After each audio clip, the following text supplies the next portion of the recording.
बरमनदीप Kaur ji, Australia से। राधे राधे महाराज जी। महाराज जी, आपके जैसा सबसे प्यार से बात करना कैसे सीखें? कोई कैसा भी प्रश्न करे पर आप वैसे ही एक समान प्रेम से समझाते हैं, ऐसा स्वभाव हमारे अंदर कैसे विकसित हो? ये स्वभाव हमारा नहीं, हमारे प्रभु के द्वारा दिया हुआ है। हमारे प्रभु ने हमको दिया है। अगर आज के 20 वर्ष पहले देखते तो स्वभाव कुछ और था। 20 वर्ष पहले देखते तो स्वभाव रुद्र था, क्योंकि रुद्र उपासना थी भगवान शिव की। अब आराध्य देव राधा किशोरी है, तो हमारी स्वामिनी का स्वभाव बड़ा प्रिय है। सहज स्वभाव पर्यो नवल किशोरी जू को, मृदुता दयालुता कृपालुता की राशि है। ने कहूँ न रिस कहूँ, भूली हूँ न होत सकी, रहत प्रसन्न सदा ये मुख हास्य है। ऐसी सुकुमारी प्यारे लालजू की प्राण प्यारी, धन्य धन्य धन्य तेई जेल के उपास्य है। तो ये इष्ट के द्वारा दिया हुआ कृपा प्रसाद स्वभाव है, हमारा नहीं है। ये हमारे इष्ट के द्वारा दिया हुआ है। वही कृपा प्रसाद जिसको दे दे उसके हृदय में जागृत हो जाए। ये मेरा नहीं, मेरा स्वभाव रुद्र था। रुद्र ये स्वभाव हमारी लाडली जी के द्वारा दिया हुआ है, क्योंकि जैसी उपासना होती है, जो इष्टाकार भाव होता है, वैसे ही हमारे हृदय में स्वभाव का, इष्ट से ही उपासक के स्वभाव का रचनात्मक भाव आता है।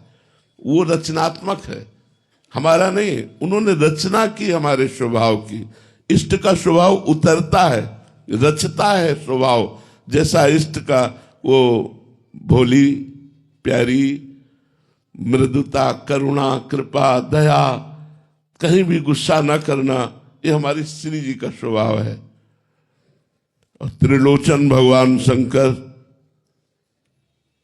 कि अगर जरा भी, तो एक बार पार्वती जी बड़े विनोद में थी और भगवान शंकर सहज बैठे हुए थे। वो गई और दोनों नेत्र बंद कर दिए ऐसे। जय ही बंद किए तो तीसरा खुल गया, हिमालय में आग लग गई पूरे।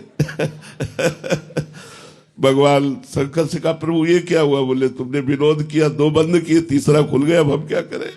बोले प्रभु इसे शांत करो। बोले प्रलयाग्नि यहाँ से प्रकट होती है, अब कभी हमारे नेत्र मत मूंदना।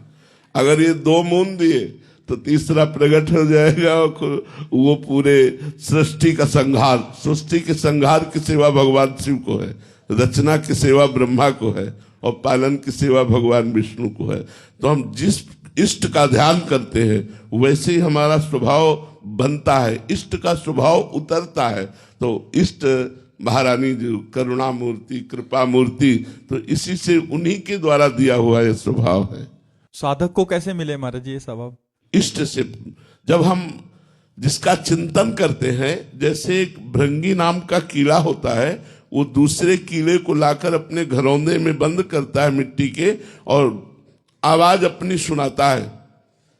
उसे डंक मारेगा और भन ऐसी आवाज करेगा।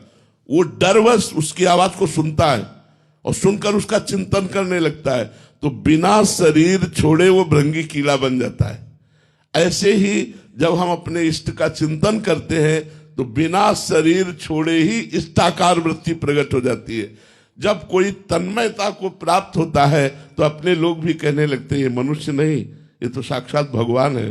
क्यों? क्योंकि वो भगवान में तन्मय हो रहे हैं। भगवान की जो महामहिमामयी कृपा है उसको चारों तरफ से घेर लेती है, दिव्य सद्गुण आ जाते हैं, उसका स्वभाव वैसे ही हो जाता है जैसे इष्ट का स्वभाव होता है, वैसे स्वभाव आ जाता है। महाराज जी, हमने तो मतलब प्रभु को देखा नहीं है, इष्ट को देखा नहीं है, तो गुरु को प्रकट में देख रहे हैं, तो गुरु में भी तदात्म होने से महाराज जी वैसा ही स्वभाव, इष्ट की ही प्राप्ति हो जाएगी, इष्ट भाव की ही प्राप्ति हो जाएगी, क्योंकि गुरु प्राप्ति कराने के लिए ही आए हुए हैं। इष्ट ही गुरु रूप आया हुआ है। अगर हम गुरु के वास्तविक स्वरूप को देखें तो साक्षात राधा वल्लभ लाल ही गुरु स्वरूप में है, दूसरा कोई नहीं है। वही गुरु है। व्यक्ति कभी गुरु नहीं होता और गुरु कभी व्यक्ति नहीं होता।